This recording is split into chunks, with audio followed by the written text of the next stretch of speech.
As usual, it's been a while since the last time I've posted an update. I need to put it in my calendar or something. I just always forget. A lot's happened. I say that every time because I always forget to do these updates. And that's because I lack discipline.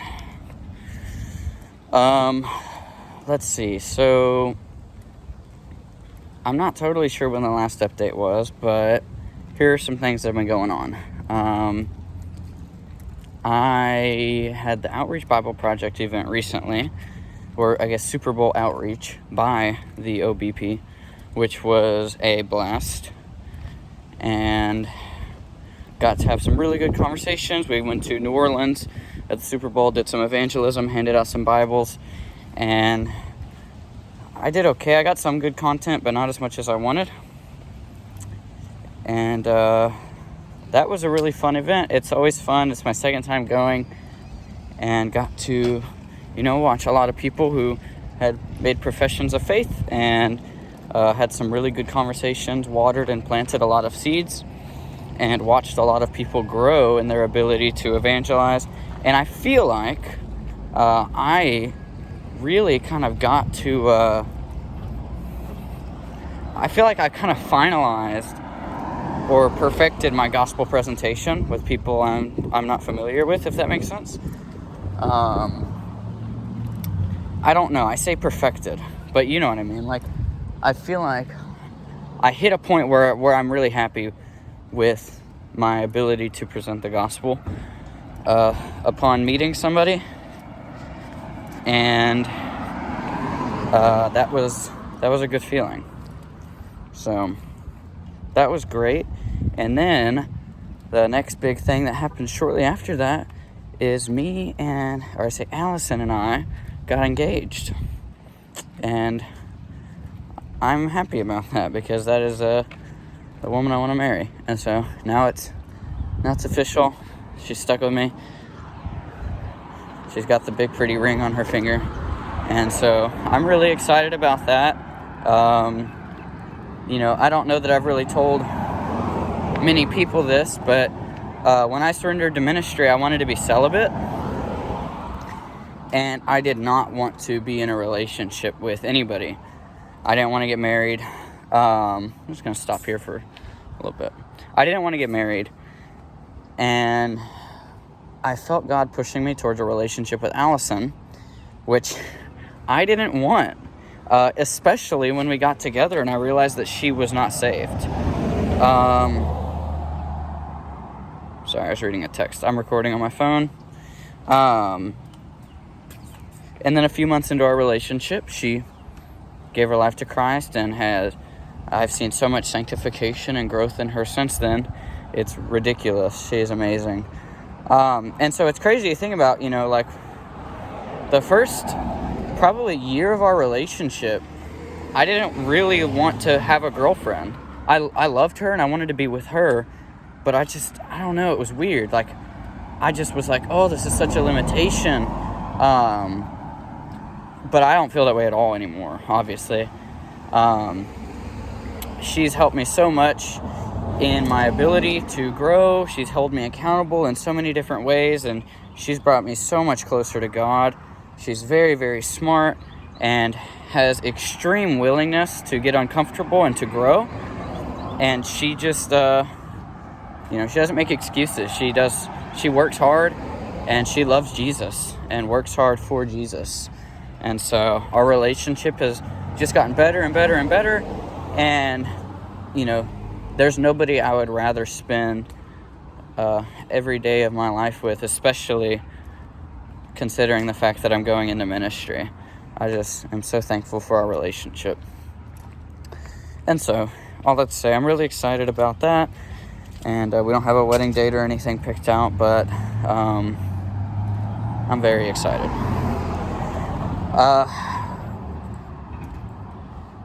Man, what else is there?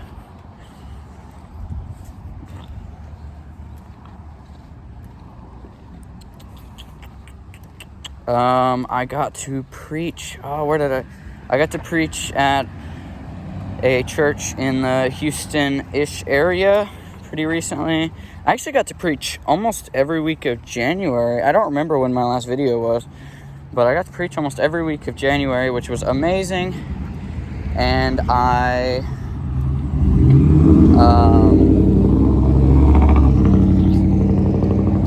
loud trucks. I got to preach almost every week of January, and then in February I had 2 preaching opportunities, and I get to preach again this coming weekend, and I'm really excited about that. Something I want to start doing that I did a little bit is record little daily devotionals every morning. Yeah, but I have not been. As far as seminary, things have been going good.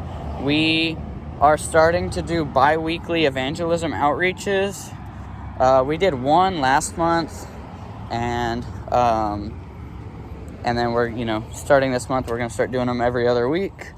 I'm excited for the Alvin Music Festival and cook-off this year, because I get to go and evangelize. Normally I work it, which I love doing the photo video, and I get a big check.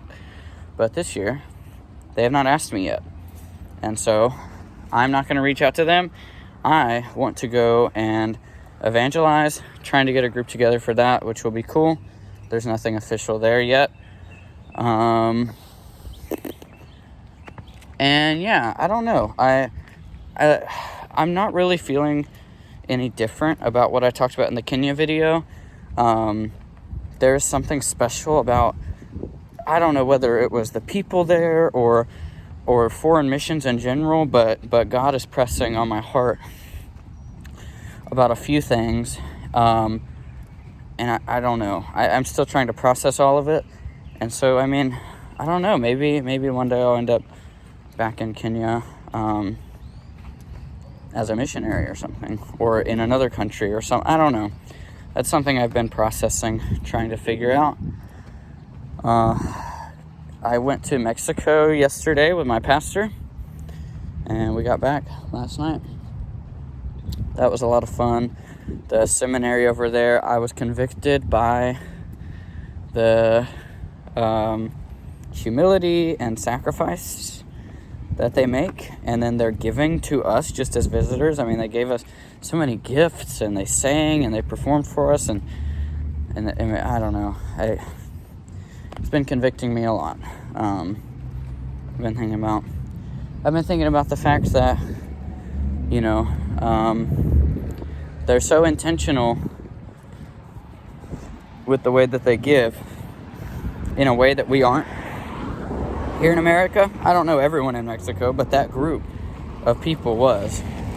And they were willing to, they made us gifts and made us food and all kinds of things. And it's like, if a missionary from Mexico came to visit our church, would we make them gifts or customize gifts for them or buy them something, or would we just take up a love offering? Both are good, but one is much more intentional than the other, and you can do both. You can easily do both.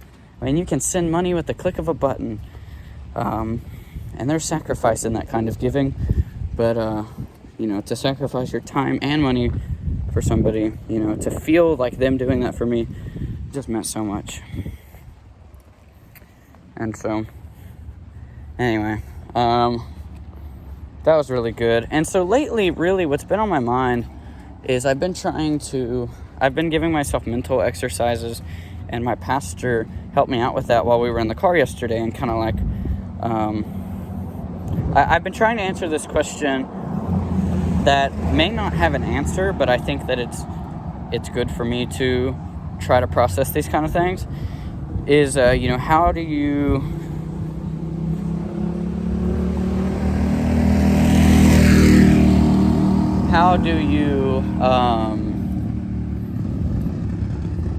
change a culture?